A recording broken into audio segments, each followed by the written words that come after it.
Hey guys, what's up? It's Alex here with Cyber Echo, and I hope you guys can hear me over the engine idling, but it is 12 degrees out here in Omaha, Nebraska, and it's pretty damn cold, so I'm going to keep the engine idling. Unfortunately, I don't have my laptop with me to say that if it's too loud, then I will edit it out, because, well, no laptop right now, so no way to do that. But I'm down for a couple of hours, actually, like 28 hours. So I figured that right now it's a good time to make a video, and one of the things that I kind of wanted to talk about, has a lot to do with DOT and your company and kind of that fine balance. Because that's one of the reasons why I'm down right now. So let me explain the situation, and then that'll kind of bring me a little bit more into what I want to talk about when it comes to what you should do if there's a problem conflicting between DOT and your company. So, I was in Oklahoma and Oklahoma City, and I was asked for me to drop off my empty trailer in Omaha, Nebraska. Now, that's kind of typical. They don't really want you bobtailing. Although I'll go into that too in a sec. So it's typical for you to drop an empty trailer. You don't really know what's coming yet, but it's almost like a for sure thing that if you're going to be dropping a trailer, you're going to be picking up a loaded one. And so I got my orders to go pick them up, and I got to Omaha, Nebraska pretty late late in the evening, like I'd say like around 6 or 7. I wound up getting there, and I got to the yard. It was a Thermo King yard, and C.R. England rents spaces to drop trailers there. Well, to my dismay, all the parking spots were gravel and there was no concrete. And for those of you who don't know much about Central America, when it snows, it gets extremely muddy, and, I actually got stuck. So I needed to, I didn't wind up having to get a tow truck, but a tow truck was there because about 5 other trucks also got stuck. I was pretty good with throwing it in reverse and drive and slowly getting myself out. Geez, that truck is cutting it real close. Sorry, someone pulling out. I was really close, I was content with, going back and forth, and rocking myself out. But this tow truck driver offered his services, and the weird thing is he didn't tell me anything about, cost or anything like that. So I kind of assumed he was just doing it to do it, because I wasn't really stuck. And you could see that, I was doing it. So he got me out, and he was like, hey, what's your trip number? And, he asked for a different number, but trip number is what we call it. It's here in England. And so I gave it to him begrudgingly, and then he was like, oh, I'll go ahead and give them a call. Usually I only charge $100. problem with that is that causes points to me from my company, even though it's not really my fault. It was my fault for driving it through, which I'll go into that gripe about the trucking industry later, but it's one of those things where damned if you do, damned if you don't, and I was damned. Because I did. So, he got me out of there, didn't charge or anything like that, and I'm thankful. At least not on the spot. I think he called CR England. But because they asked me about the situation, and I just told them, he was towing people out, and I thought he was just doing it. Really, he was towing us out with a Dodge Ram 3500. So I had assumed, really, that he was just an employee at first. It wasn't until actually, talking to him, I found out that he was a tow truck driver. So, I got myself out of there, and by the time that happened, I was pretty low on hours. So I sent him through Qualcomm, letting them know that, hey, job's complete, drop the trailer, ready for the next assignment. Well, then it came in that I needed to bobtail in really bad ice on the 80 to, where am I? Lincoln, Nebraska. So I did that, but when I bobtailed over, there was a lot of wrecked semis, and it was a mess. So it was about 80 miles away, and I drove my ass at 35 miles an hour because I was not, bobtailing is way more dangerous than having a trailer on ice. So 35 miles an hour felt right. And I finally get to the address that they tell me where to go. And I'm looking all over for my trailer number. It doesn't exist. It's at a Freightliner dealership. So right then and there I was like, oh, okay, someone broke down and they just need someone to come pick up the new trailer. Okay. But after searching and not finding it, I contact my DM. Well, first I go inside to the Freightliner dealership and I ask them about it. They said they only have 2 CR England trailers on the lot, which is what I found. Okay. Contact my DM, because sometimes multiple DMs can have the same project being worked on, and it gets a little...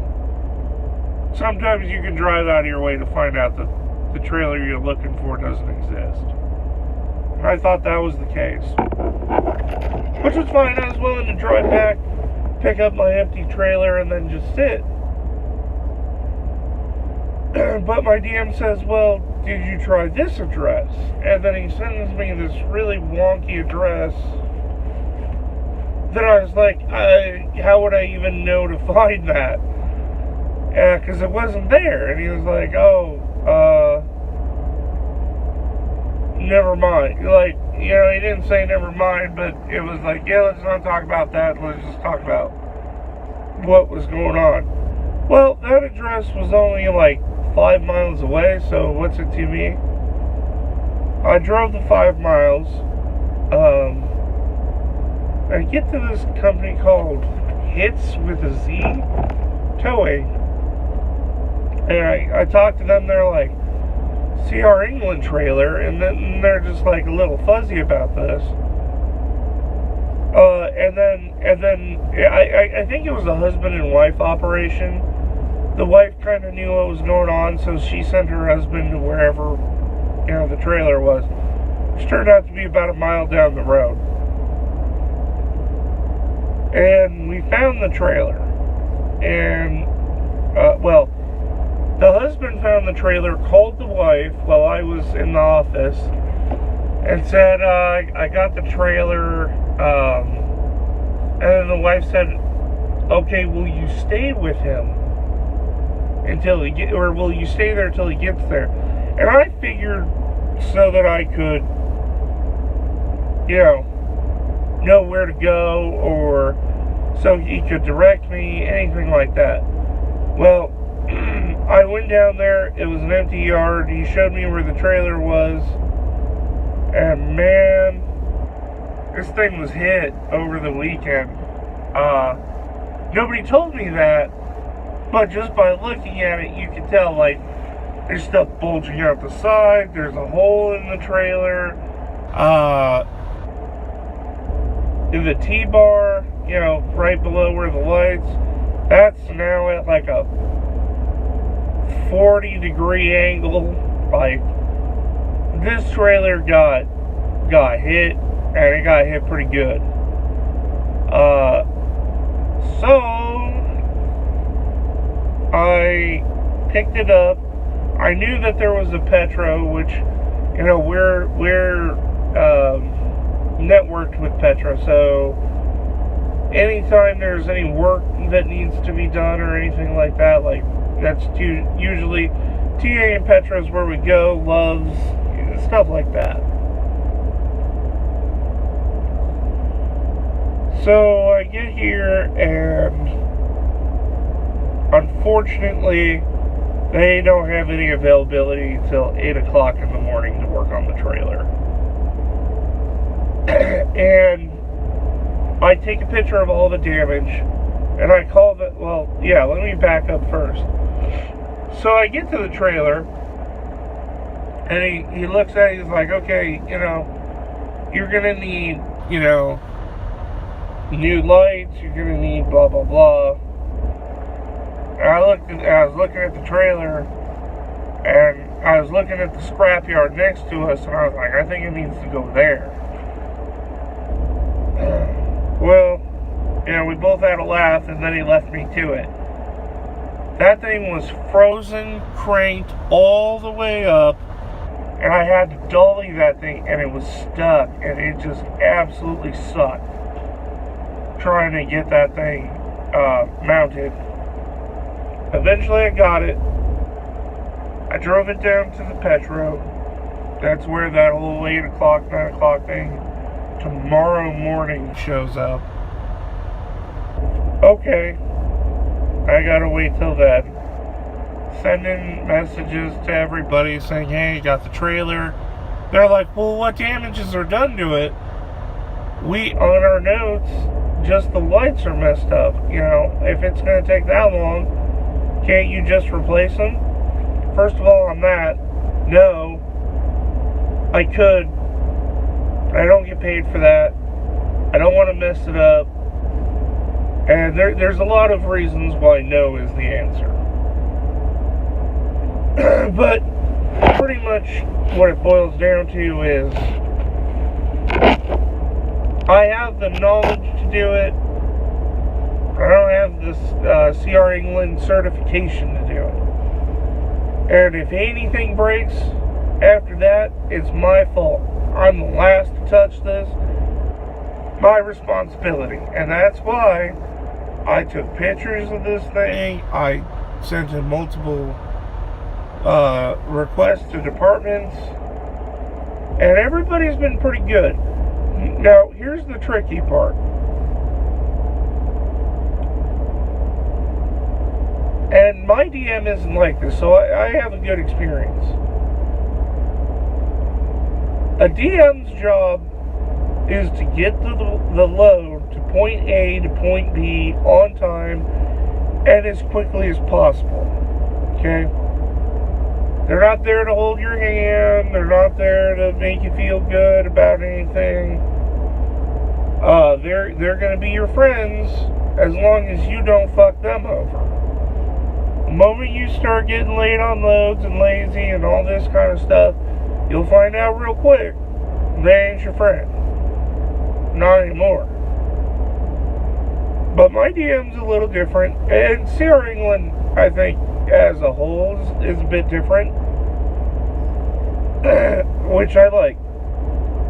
So, I contacted my DM. Then I contacted our claims department because there's a hole in the side of the trailer and it's a dairy load. You know, that's not a good thing. And I contacted road service because claims told me to contact road service. Okay. Now, claims looked at the pictures and they said, well, there is a hole, but, you know, it's not that bad. And they can read remotely what temperature the trailer's maintaining at. And they say, well, because it's maintaining at 35 degrees, you're okay. Couple of things about that. One, I'm in Omaha, Nebraska, or thereabout, Lincoln, Nebraska, whatever. It's 12 freaking degrees outside. So yes, the thermo trailer is going to be, or the Thermo King is going to be cooler.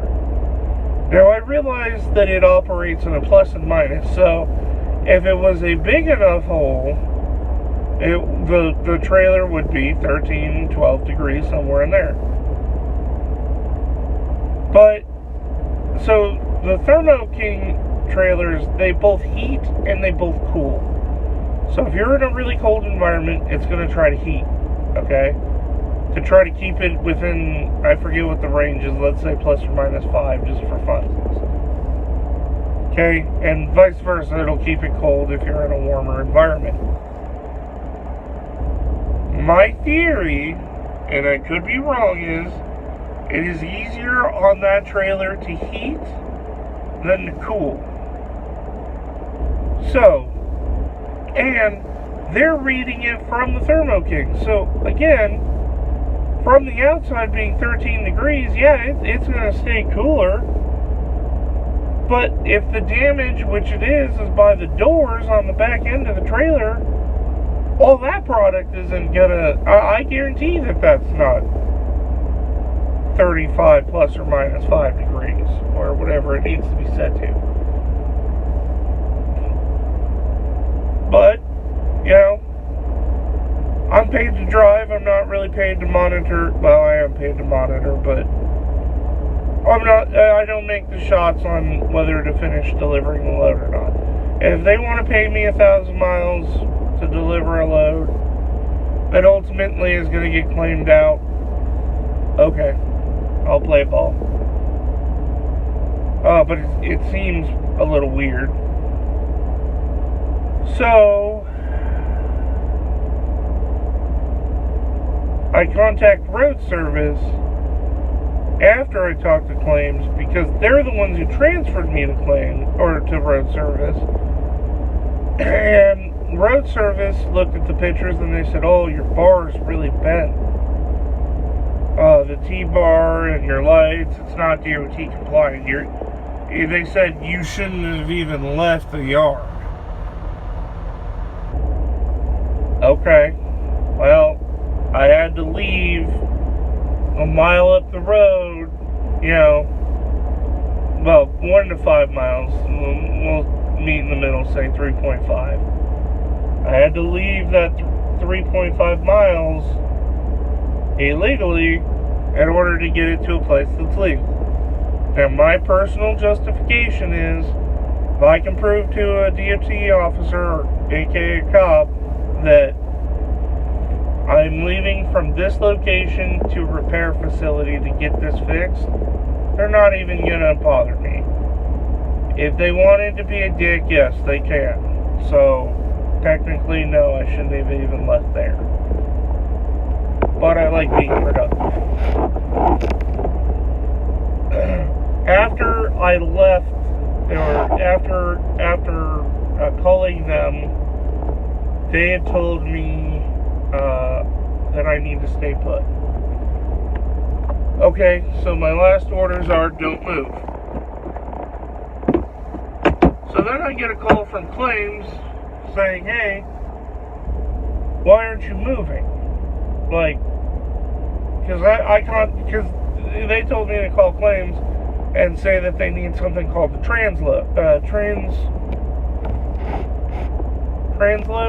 I think.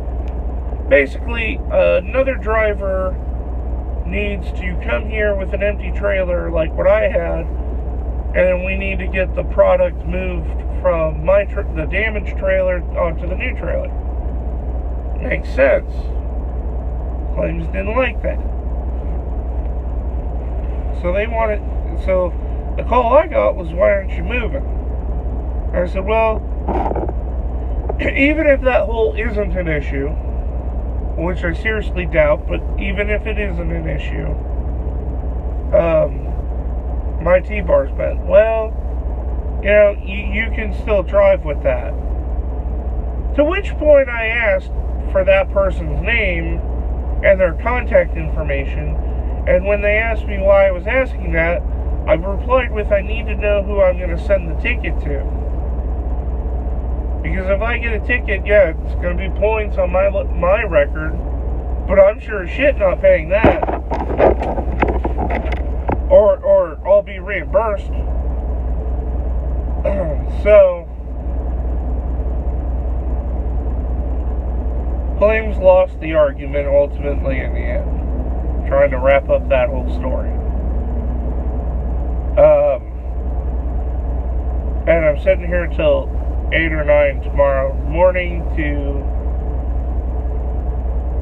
Petro says that they can't repair it because it's part of the frame, yada yada yada. So I just get this really odd feeling.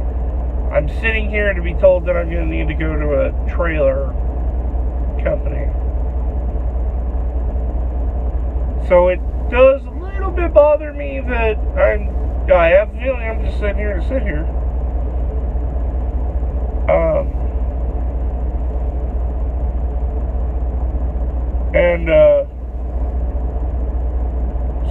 So back to the original point of posting this video. If your company is telling you need to move a load, and you know you're not DOT compliant, that's a problem. Because the way out the law looks at it, they don't care what the company told you. You're the driver. You're the one who can refuse the load. And you should have refused the load. And not only should you have not, but because you did, you're the one who's being held responsible.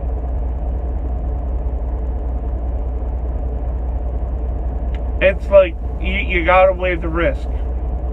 And that is my one gripe with not Sierra England, but the industry. I will say that Sierra England is very good about not trying to push you to do something wrong. But I know that there's a lot of companies out there that really don't care what the law says, that it's not them on the line necessarily. I mean, a little bit, but their job is to sit in an office and make sure that the load happens. Like that, they're not on the road. They don't give a shit.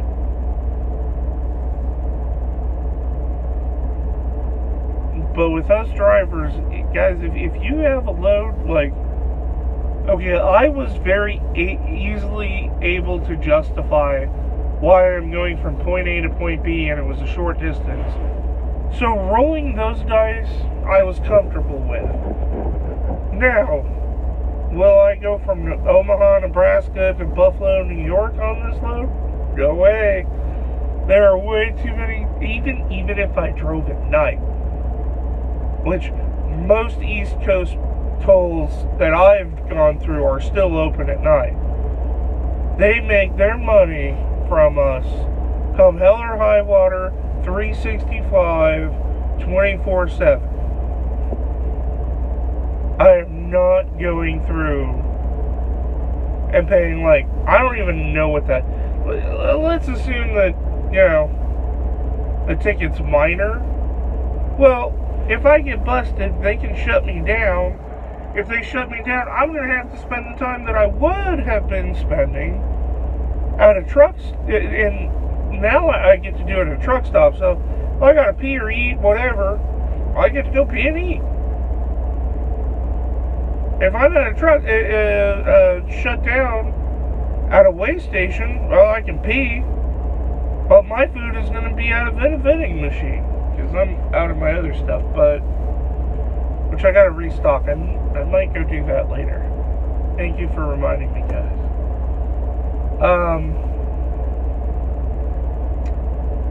So yeah, I honestly I don't really have a good answer for anybody. I don't think anybody does, because yeah, your company can fire you for pretty much any reason they please, and I'm sure if a situation like that is going down, they're not going to tell you the reason why you're getting terminated is because you chose not to deliver a load that was, refusable, but yeah, that they just no longer need your services. At least in Arizona, that's the common answer. But I look at it this way. There's a lot of trucking companies out there. There's only one CDL that works for you. So don't waste it on stupid bullshit. And that's stupid bullshit. Have a good one, guys.